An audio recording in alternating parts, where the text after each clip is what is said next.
colleague Shri Jayant Sinha,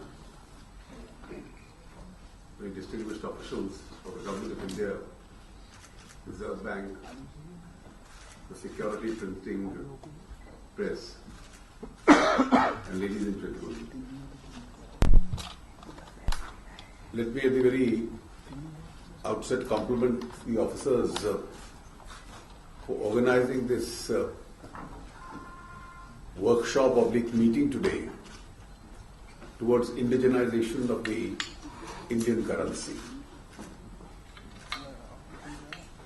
In the last 1 year, the Honorable Prime Minister has mentioned this on more than one occasion. Every time the officials of the Finance Ministry have met him, and at the function of the Reserve Bank in Mumbai a few weeks ago, he publicly also mentioned it. That it's about time that we started at least printing our own currency with our own ink and our own paper.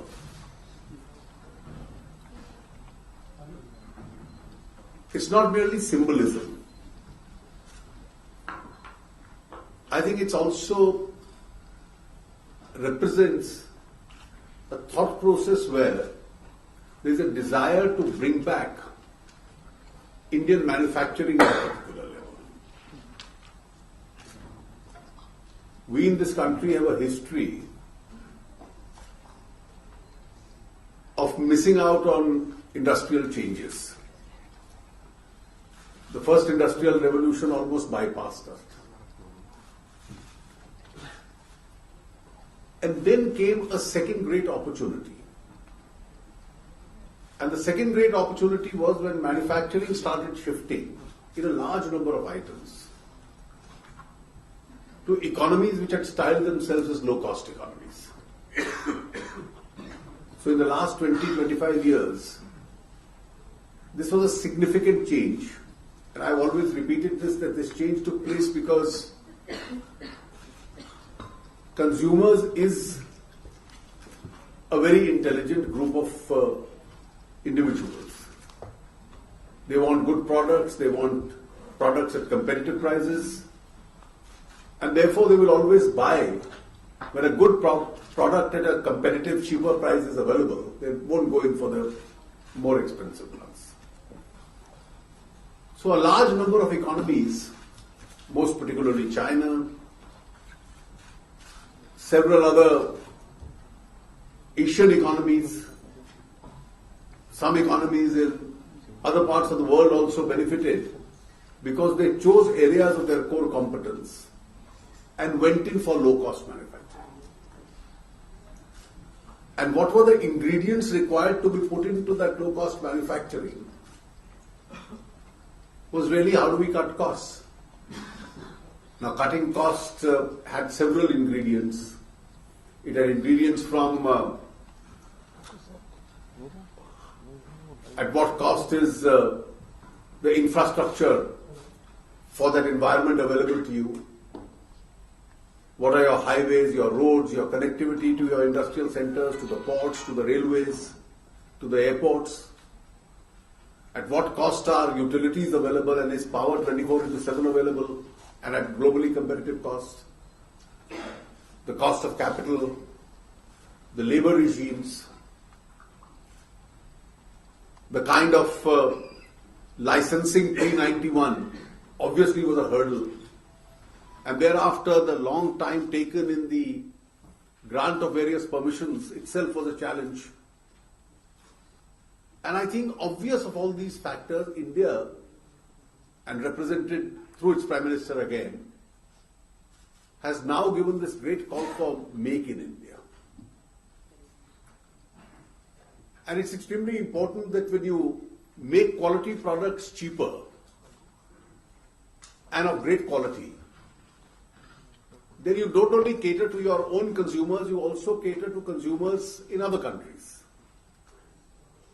In services, we've been able to make this headway. And there's a great challenge that we have to make this headway even in manufacturing. Now, if we look at the agricultural situation today, amongst various challenges is the extent of underemployment there. And therefore, if the present status continues, the problems of the present nature will also continue. And that is why you need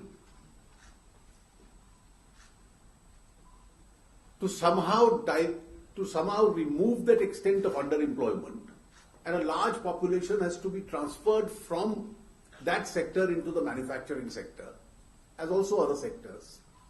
And manufacturing is where big jobs are. In the amendments proposed to the land law, one of the amendments is the creation of industrial corridors. Now, these are not industrial hubs, these are not industrial parks, it's corridors. So running across along a highway or a railway track, you have a series of industries. So every village of that route down the road will get a facility of having a large number of industries where a number of rural youth can come in. Many of them are landless. You have 300 million landless people there.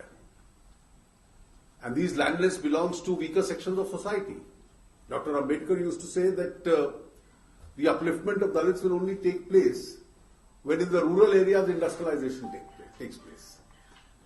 And therefore, when alternate channels of employment are there and families start depending on incomes other than agriculture, that you are able to resolve part of the present distress. It's therefore extremely important that on each of these fronts we have to move, and time is running against us. And therefore we can't merely be satisfied with a slow incremental growth in manufacturing, because when China grew at a fast pace, the growth curve in industrial activity was really very sharp, and that pioneered its growth.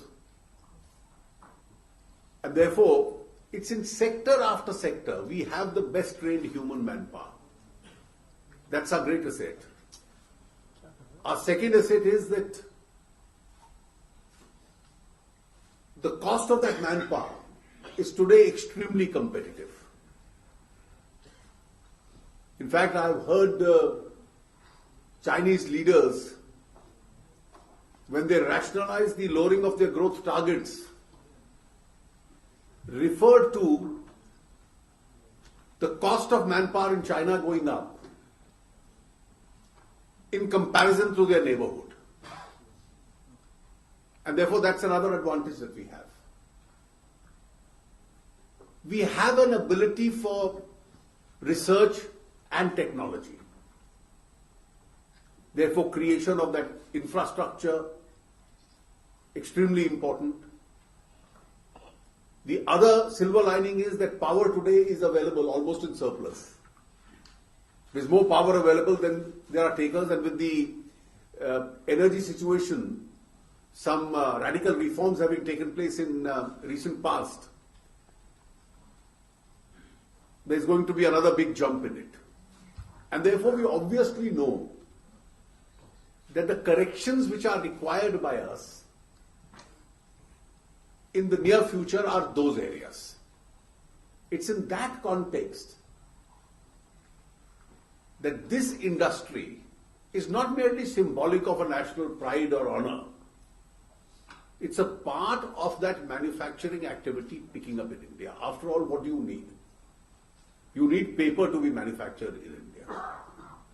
1968, Mr. Morarji Desai, as the finance minister, launched the manufacture of paper. But that was paper for small denominational notes. And we've continued a good 47 years with that. We've now started, last week, manufacturing paper which is required for Indian high denominational currency notes. But that's also only a fraction of our requirement. Some 6,000 tons out of the 20,000 ton requirement. Very soon the plant and the machinery at Mysore will get ready. But the requirements may also go up. Printing ink has already started being manufactured. Printing will take place in India. And there's also the need for inducting and specializing ourselves in all the security features required. You need transfer of technology for that. You need your own research for that. You need to have our own machinery for intellectual property protection strengthened as far as that area is concerned. And I'm sure today's meeting, dealing with a particular sector, a very sensitive sector, will send the right signals. It will express our determination that we can manufacture every ingredient of India's currency requirements in India and then look at the rest of the world. There are areas where we've done it. Today, in the conduct of elections, we are virtually a global leader. The most developed countries are still going by obsolete methodologies. And therefore, we've moved far ahead of them. And therefore, let this be one area which is an area of future. And I'm sure when I say that the requirements will go up, I am proved wrong, because with the developed world having moved substantially to plastic currency and payment gateways, I think there is a need for India. And our determination is there to gradually take steps to move in that direction. And that will be probably a situation where your Mysore and Hoshangabad plants will then be able to manufacture sufficient and do away with the foreign content as far as the requirements are concerned. I wish your deliberations a great success today.